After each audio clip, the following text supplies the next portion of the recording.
नमस्कार, मैं हूं शरद द्विवेदी और आज का हमारा मुद्दा है राज्यसभा की रेस। दिग्गी नहीं तो कौन फेस?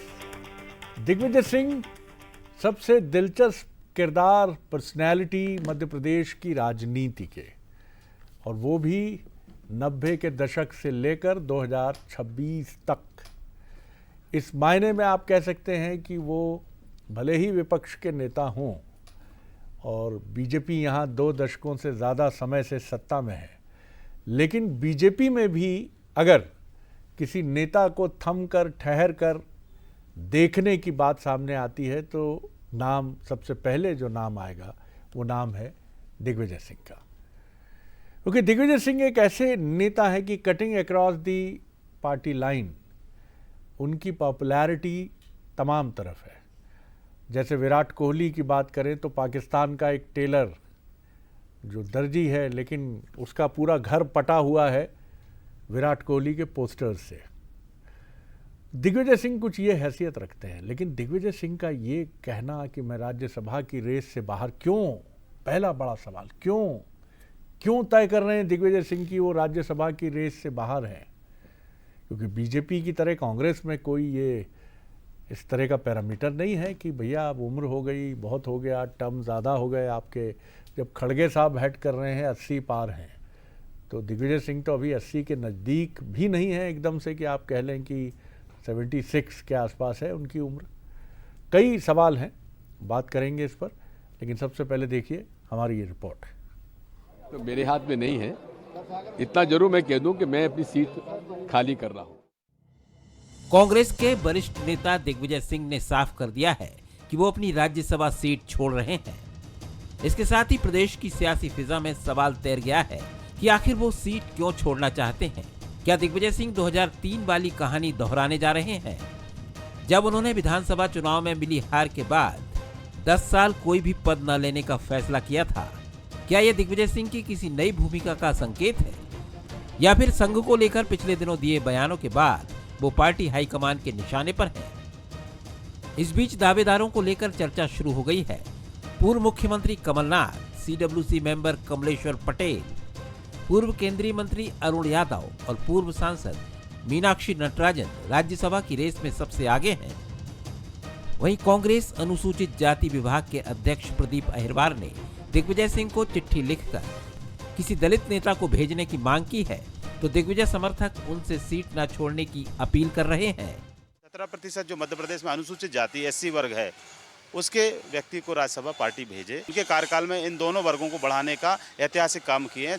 और ये बाकी सब चीज़ तय करना कांग्रेस हाई कमांड के हाथ में, और जो भी फैसला लेगा सबको मान्य होगा। लेकिन मेरी राय में दिग्विजय सिंह जी को एक बार और राज्यसभा में जाना चाहिए। इस बीच केंद्रीय मंत्री विश्वास सारंग ने कांग्रेस पर निशाना साधा। सारंग ने कांग्रेस से आदिवासी चेहरे को राज्यसभा में भेजने की अपील की।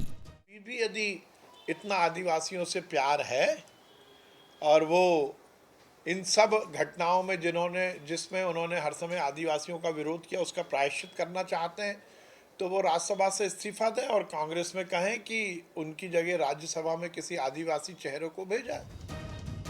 अब सवाल यह है कि क्या राज्यसभा सीट छोड़ने के बाद दिग्विजय सिंह पूरी तरह से मध्य प्रदेश पर फोकस करेंगे? दलित एजेंडे की बात करके उन्होंने इसके संकेत तो दिए हैं, पर क्या जीतू पटवारी और उमंग सिंघार की लीडरशिप में वो ऐसा कर पाएंगे? 2018 में जब कांग्रेस की 15 साल बाद सत्ता में वापसी हुई थी, तब दिग्विजय सिंह की यात्राओं और संगठनात्मक कार्यों ने कांग्रेस की राह आसान की थी। फिलहाल दिग्विजय सिंह के ऐलान के बीच कांग्रेस की राजनीति दिलचस्प मोड़ पर है। दिग्विजय सिंह की क्या भूमिका होगी, ये तो पार्टी हाईकमान और दिग्विजय सिंह की सहमति से ही तय होगा। दिग्विजय सिंह जी को जो करीब से जानते हैं वो कहते हैं कि एक पीड़ा उनके मन में हमेशा रही कि 2003 के बाद सरकार मध्य प्रदेश में बीजेपी की 18 में ये संकल्प पूरा तो हुआ, लेकिन वो अधूरा सा ख्वाब रहा। एक ऐसा ख्वाब जो 5 साला रंग सरकार में भर नहीं सका, और ये तकलीफ फिर रह गई। क्योंकि 2003 के बाद से कांग्रेस की जो मध्य प्रदेश में स्थिति रही है उसका ठीकरा दिग्विजय सिंह के सर हमेशा फोड़ा जाता रहा। और दिग्विजय सिंह जी लाइटर वेन में ये कहते भी थे कि मैं तो एक ऐसा पंचिंग बैग हूँ, जैसे बॉक्सर्स जिसमें पंच करते रहते हैं ट्रेनिंग के दौरान। तो उन्होंने कहा मैं ऐसा पंचिंग बैग हूँ कि आते जाते हर कोई एक घूसा जमा देता है। अब सवाल ये है कि दिग्विजय सिंह ऐसा क्यों सोच रहे हैं। पहले हमारे सवाल भी देख लीजिए। दिग्विजय सिंह हाईकमान के दबाव में सीट छोड़ रहे हैं या कोई सियासी प्लान है? राज्यसभा सीट अनुसूचित जाति, आदिवासी या सीनियर लीडर्स किसको मिलेगी? क्या इसके पीछे प्लान दिग्विजय सिंह का है या दिल्ली का? क्या 2028 में कांग्रेस की सत्ता वापसी की स्क्रिप्ट दिग्विजय सिंह लिखेंगे और ऐसा कोई संकल्प उन्होंने आलाकमान के सामने लिया है और कहा है मुझे फ्री कीजिए और मैं मध्य प्रदेश में घूम घूम कर कांग्रेस के लिए अलग जगाऊंगा और ये मेरी मोरल रिस्पॉन्सिबिलिटी है और मैं इस लड़ाई को, चूँकि अब मेरा एक लास्ट लेग है ये राजनीतिक जीवन का, तो मैं इस दिशा में आगे बढ़ना चाहता हूँ। ये तो कल्पना की बात हुई। पार्टी जाने और दिग्विजय सिंह जाने। जो मेहमान हमारे साथ हैं उनसे मिलिए। हमारे साथ स्टूडियो में है बीजेपी के युवा नेता और साथ ही एक प्रखर एडवोकेट अजय धवले जी, बहुत स्वागत करता हूं। Spokes person BJP. उन्हीं के काउंटर पार्ट हैं युवा नेता कांग्रेस के प्रवक्ता अवनीश बुंदेला जी, उनका बहुत स्वागत है। और साथ ही जुड़ रहे हैं वरिष्ठ पत्रकार और राजनीतिक विश्लेषक रविंद्र दुबे जी, उनका भी स्वागत है। रविंद्र जी, पहली टिप्पणी आपकी, किस तरह आप देखते हैं? सबसे पहले तो हम ये समझने की कोशिश करें कि दिग्विजय सिंह जी ने ऐसा निर्णय क्यों लिया। क्या इसके पीछे हाईकमान का दबाव हो सकता है? दिग्विजय सिंह मध्य प्रदेश में मुक्त होकर काम करना चाहते हैं, क्योंकि दिल्ली में भी उनके लिए मुश्किलें हमेशा रहीं। उनके बयान हमेशा पार्टी में मुश्किलों का, और कई बार दिल्ली में पार्टी ने उनके बयानों से किनारा किया। कैसे देखते हैं आप, निर्णय क्यों? देखिए, दिग्विजय सिंह हमेशा खुल के बोलते आए और उन बातों को बोलते आए। कई बार उन्होंने बोला ये मेरे निजी विचार हैं, लेकिन वो हमेशा ये भी कहते थे कि यदि मैंने पार्टी की लाइन के विपरीत बोला तो पार्टी मेरे ऊपर कार्रवाई कर सकती है, लेकिन ऐसा कभी हुआ नहीं। अब सवाल इस ताज़ा घटना चक्र को लेकर जो उन्होंने घोषणा की है कि राज्यसभा में नहीं जाएंगे या राज्यसभा में नहीं जा रहे, इससे पहले वो एक प्लान दे चुके हैं राहुल गांधी को। ये सबको पता है कि पूरे प्रदेश में पद यात्राएँ होंगी। उन्हीं की सलाह पर प्रदेश में कई कार्यक्रम हो रहे हैं। सेवा दल अलग कार्यक्रम कर रहा है। तो जो संगठन की कमी, जो उन्होंने आरएसएस को लेकर टिप्पणी की थी कि आरएसएस में एक छोटा सा कार्यकर्ता मुख्यमंत्री भी बन सकता है, तो ये सब उसी रणनीति का एक हिस्सा है कि लोगों को बताएं कि संगठन में काम करिए, संगठन के लिए काम करेंगे तो हो सकता है आपकी भी लॉटरी खुल सकती है। तो ये पूरे तय प्लान के अनुसार हो रहा है। देखिए, 2018 में जब उन्होंने नर्मदा परिक्रमा की थी तो एक मेरे ख्याल से 116-117 सीटों पर उनकी नर्मदा यात्रा गुजरी थी और उसमें से उनको बड़ा फायदा मिला था। लगभग 60-61 सीटों पर कांग्रेस को वहाँ बढ़त मिली थी या उसमें जीत हासिल हुई थी। तो वो हमेशा से पदयात्रा की राजनीति करते आए। आप देखिए, जब 1992 में जब अयोध्या आंदोलन और हिंदुत्व की लहर चल रही थी, उस दौर में उन्होंने संघर्ष किया और पार्टी की वापसी कराई, यहाँ पर कांग्रेस की वापसी कराई। तो देखिए, उनकी हम सब जानते हैं कि बीजेपी उनको गंभीरता से भी इसलिए लेती, कहती जरूर है कि उनको कोई पार्टी गंभीरता से नहीं लेती। सबको पता है कि दिग्विजय सिंह जिन बातों पर, जिन मुद्दों पर राजनीति करते हैं, उससे वोट का रास्ता तय होता है, उससे विधानसभा का रास्ता तय होता है। और सबको पता है कि वो वोट पर कैसे डेंट लगाया जाता है, ये दिग्विजय सिंह भी बताते हैं। जी चलिए, तो आपने एक अलग ही राह खोल दी है कि ये सब कुछ एक तय गेम प्लान का हिस्सा है और उसी पर आगे बढ़ा जा रहा है। यानी आप ये भी दावा कर रहे हैं एक स्वतंत्र विश्लेषक के नाते, वरिष्ठ पत्रकार के नाते, कि ये पटकथा लिखी जा चुकी है और इसमें दिल्ली के भी हस्ताक्षर हैं और दिग्विजय सिंह जी के भी हस्ताक्षर हैं। देखते हैं इज इट ट्रू, क्या ये सही है। बहरहाल बीजेपी क्या नज़रिया रखती है ये जानेंगे हम अजय जी से, क्योंकि दिग्विजय सिंह जी को बीजेपी में अधिकांश नेता कहते हैं हमारे लिए शुभंकर हैं। वो जब भी कोई बात कहते हैं तो हमारे लिए बड़ी पॉजिटिव होती है। बहरहाल कैसे देखते हैं अजय जी?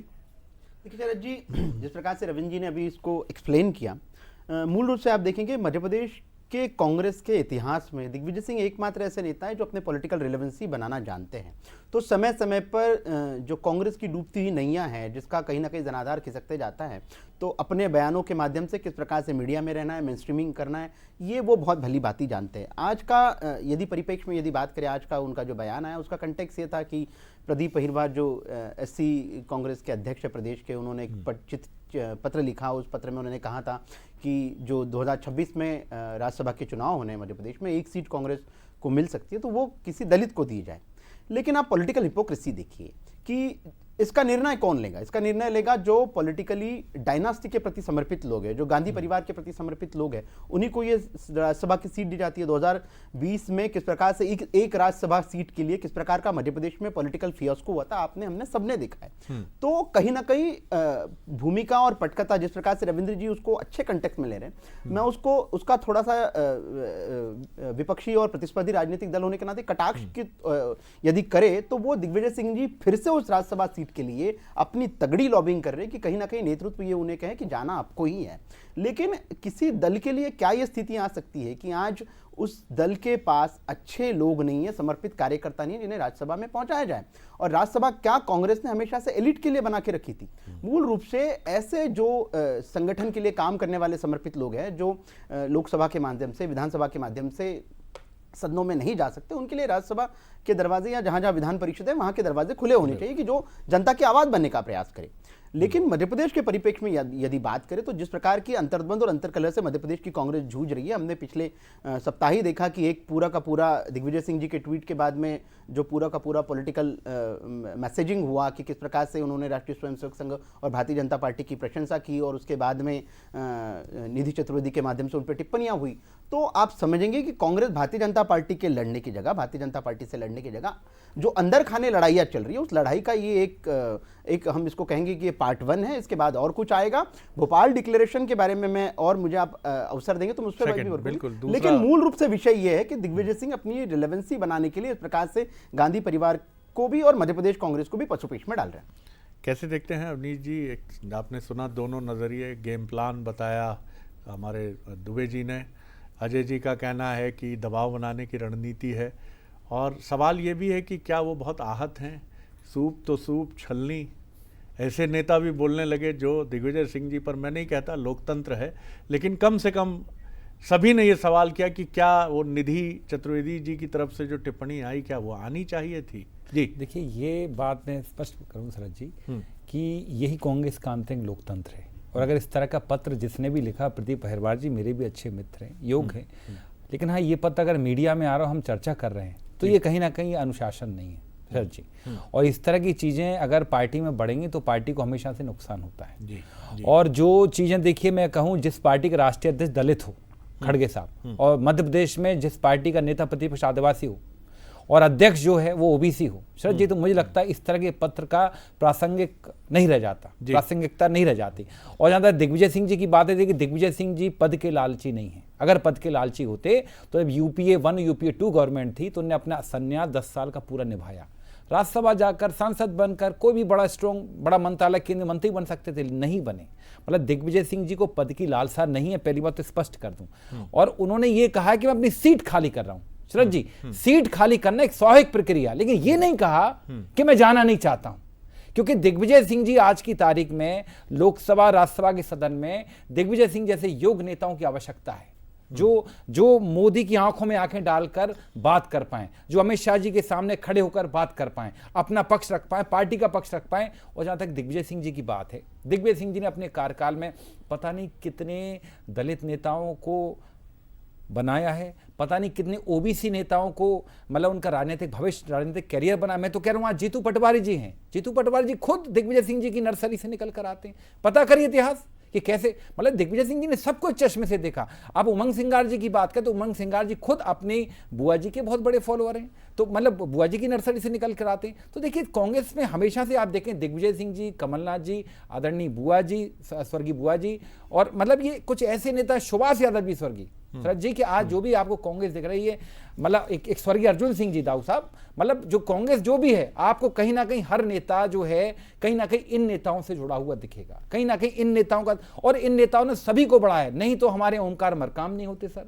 आप कमलेश्वर पटेल जी देखें, आप ये मान रहे हैं कि उनकी राज्यसभा में जरूरत है? बिल्कुल जरूरत है। और मैं कहता हूं, देखिए ये जो अफवाह उड़ाई जा रही है, देखिए क्या होता है शरद जी, राजनीति में हर व्यक्ति चाहता है कि मैं बड़ा पद पा जाऊं, ये कोई बुराई भी नहीं है। और मैं कह रहा हूं पत्र लिखना लोकतंत्र है कांग्रेस का, लेकिन हाँ इस तरह के पत्रों को आप उचित प्लेटफॉर्म पर पेश करिए। आपको ऐसा नहीं लगता फिर अजय जी जो बात कह रहे हैं उसको बल मिलता है? फिर देखिए सर, बात है मीडिया में चर्चा कर रहे हैं, आज 23 भी मौत हुई है जहरीले पानी से। हाँ बिल्कुल, मतलब हम उस पर नहीं, कांग्रेस पर चर्चा कर रहे हैं सर। देखिए मैं तो कह रहा हूं ना कि इस तरह के पत्र अगर मीडिया में आ रहे हैं शरद जी, तो ये अनुशासनहीनता है, क्योंकि अगर कोई पत्र लिख रहा है या कोई इस्तीफा दे रहा है, अगर वो पत्र मीडिया में आ रहा हो, हम उस पर चर्चा करें शरद जी, तो ये अनुशासनहीनता है। क्योंकि दिग्विजय सिंह क्या ये कह के दबाव नहीं बना रहे हैं फिर कि राज्यसभा, जब आप जैसे उनके समर्थक ये मानते हैं कि उन्हें राज्यसभा में होना चाहिए, तो सर दिग्विजय तो फिर इसका मतलब है कि गेम अभी खत्म नहीं हुआ है। दिग्विजय सिंह जी को दबाव बनाने की आवश्यकता नहीं है, और ये निर्णय जो है हाईकमान का है, आदरणीय खड़गे जी का है, आदरणीय राहुल जी का है, सोनिया जी का, प्रियंका जी का है। कौन सा निर्णय कि कौन राज्यसभा जाएगा, कौन राज्यसभा जाएगा, ये निर्णय उनको लेना। मतलब दिग्विजय सिंह जी भी जा सकते हैं? बिल्कुल बिल्कुल। और हम तो कहते हैं कि दिग्विजय सिंह जी हो या कोई भी नेता हो, जैसे आज मैं तो खुद मैं व्यक्तिगत तौर पर कहता हूं कि दिग्विजय सिंह जी एक योग्य नेता हैं। उन्होंने कांग्रेस के लिए बहुत कुछ दिया है। आज अगर जो कांग्रेस दिख रही है शरद जी, अगर 64 विधायक हैं तो आप गिनवा लो किसकी तरफ कितने हैं, उसके बाद आप बात करो। नहीं, दिग्विजय सिंह जी की योग्यता प्रश्नों के दायरे से, और मैं शरद जी, मैं इस बात से व्यक्तिगत तौर पर बहुत आहत हूं।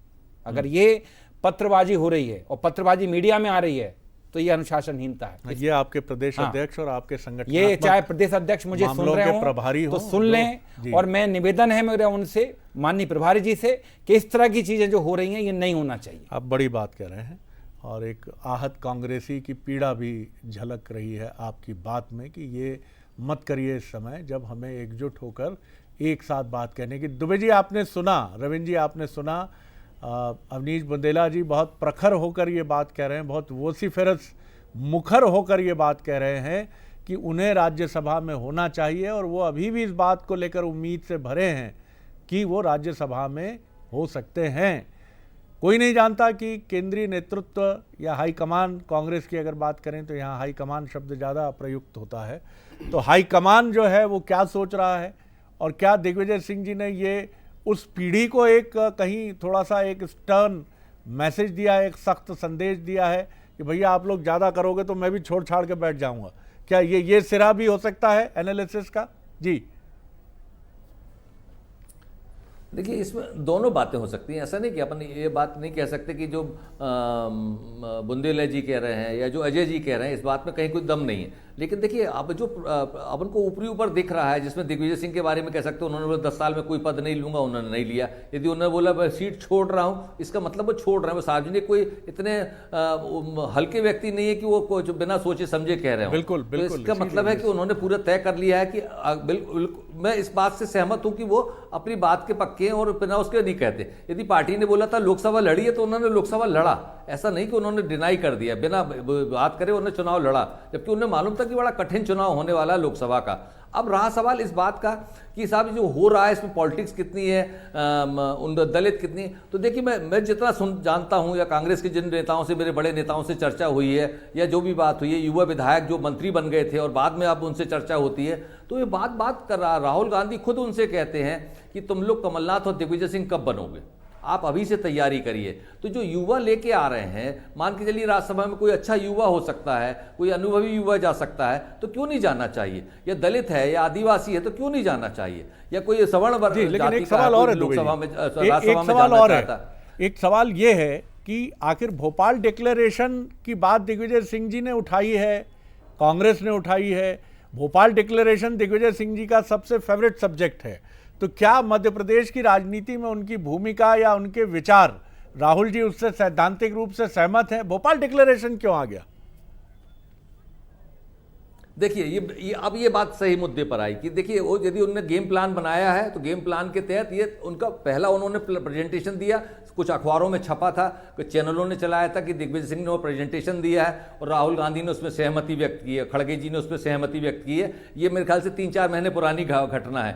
अब उसके बाद आइए सेकंड स्टेप में आइए, तो उन्होंने बात जो आरएसएस वाले फोटो जारी करके की। और तीसरी बात इस पे आ जाइए कि तीसरा स्टेप ये है कि उन्होंने उस वर्ग को जो कांग्रेस का कभी मतदाता था, कोर मतदाता माना जाता रहा, दलित वर्ग, और जो उससे छिटक गया है, उसको जोड़ने के लिए उन्होंने वो अपना 2003 का जो डिक्लेरेशन है, भोपाल डिक्लेरेशन है, जिसमें आदिवासियों से खरीदी होती थी, सॉरी SC/ST जाति के लोगों से खरीदी होती थी, बिना उसके टेंडर दिए जाते थे, इंजीनियर वो होते थे, और उनको पट्टे दिए जाने की जो बातें की, ये पुरानी घटनाएं याद दिलाई गई कि हम उस वर्ग के साथ खड़े। जिस तरीके से राष्ट्रीय स्वयं सेवक संघ दलित और ओबीसी, दलित और SC वर्ग के बीच में जाकर समरसता की बातें कर रहा है, उसी की तोड़ में दिग्विजय सिंह ने ये बात की। सबको पता है बिल्कुल सारा झगड़ा वोट के लिए हो रहा है ना, तो वोट के लिए झगड़ा हो रहा है तो वोट की बात वोट के राजनीति के तरीके से होगी। तो दिग्विजय सिंह जिस तरीके से चर्चा में लाना चाहते थे, लाइमलाइट में आना चाहते थे, उन्होंने राज्यसभा की बात की और SC/ST की बात कर दी। तो आप सबकी जो चर्चा हो रही ना इस बात की,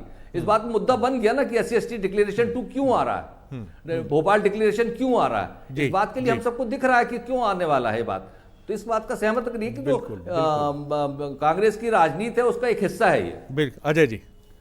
शरद जी, वही विषय आ गया कि ये मोडस ऑपरेंडी है कि इस प्रकार से एक पहले तो एक भय क्रिएट किया जाए कि इस प्रकार से चाहे दलितों की बात कर लीजिए, वंचितों की बात कर लीजिए, शोषित पीड़ित सब पे अन्याय हो रहा है, और फिर उसके लिए हम एक डॉक्यूमेंट लेके आ रहे हैं, हम उस पर सारे देश के थिंकर्स को बुलाएंगे, थॉट प्रोसेस करेंगे, डायलॉग करेंगे और फिर उसको राइट डाउन करेंगे। ऐसा ही वर्ष 2002-2003 में हुआ था। लगभग 100 पन्नों का वो भोपाल डिक्लेरेशन है और ये विषय निकला, तो मैंने उसका अध्ययन भी किया।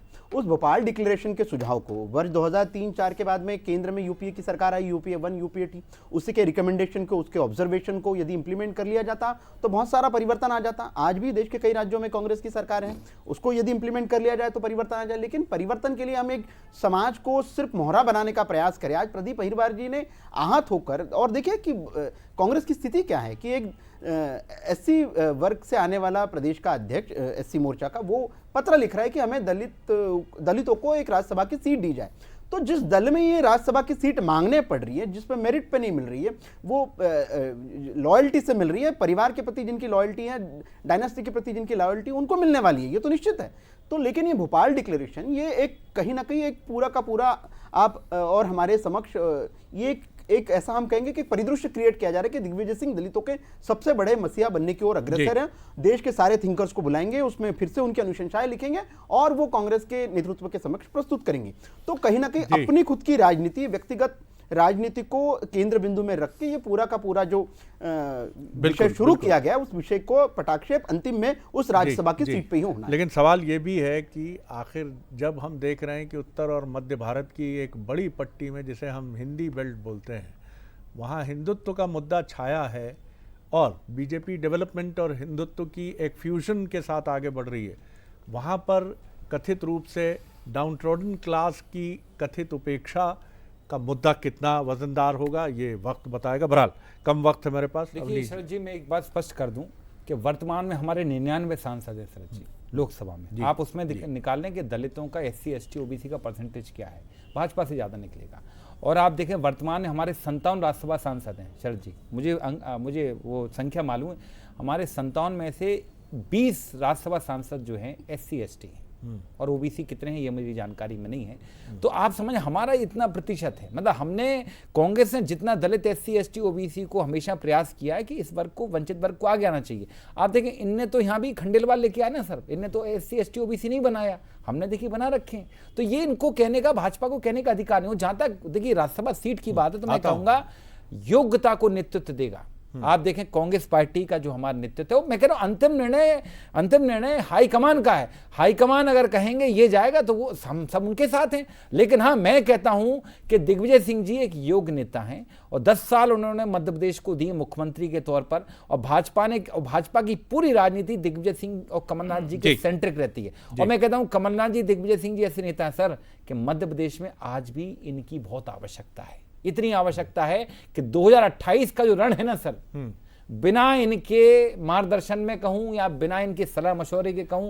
वो रण जीतना थोड़ा मुश्किल है। जी जल्दी से 5 सेकंड 10 सेकंड। देखिए शरद जी, जैसे कि इन्होंने कहा कि दलितों का मसीहा बनने की ओर ही सारी लड़ाई जारी है, लेकिन डॉक्टर बाबा साहब अम्बेडकर को 2 लोकसभा चुनाव में प्रत्यक्ष रूप से हराना और उसके बाद में आज मल्लिकार्जुन खड़गे जी जो वयोवृद्ध राष्ट्रीय अध्यक्ष है, उनको कहना कि मैं हाईकमान से पूछूंगा, तो ये इनका दलितों के प्रति प्रेम दिखाता है, इनकी सहिष्णुता दिखाता है, दलितों के प्रति इनकी भावना दिखाता है। चलिए, लेकिन इतना सही है जो मैं दुबे जी की इस बात से भी इत्तेफाक करूंगा कि एक प्लान तैयार हुआ है, और जिस तरह अवनीश जी के जितनी बातें मैंने सुनी, वो प्लान ये दिखता है कि कांग्रेस आगे जाकर ये मुद्दा उछालेगी कि हमारे 99 सांसदों में से वंचित वर्ग के सांसद कितने, चाहे लोकसभा की बात हो या राज्यसभा की बात हो।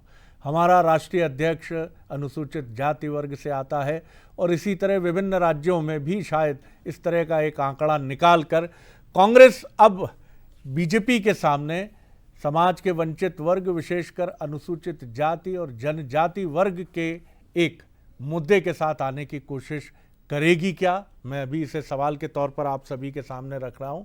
लेकिन हाँ, ऐसा लग रहा है, अपेरेंटली इट सीम्स कि कांग्रेस इस रास्ते को अपना सकती है। देखते हैं जनता इसे स्वीकारती है या नहीं स्वीकारती है, वक्त बताएगा। आप सभी मेहमानों का बहुत शुक्रिया। आगे देखिए हमारा बुलेटिन प्राइम बैक। नमस्कार।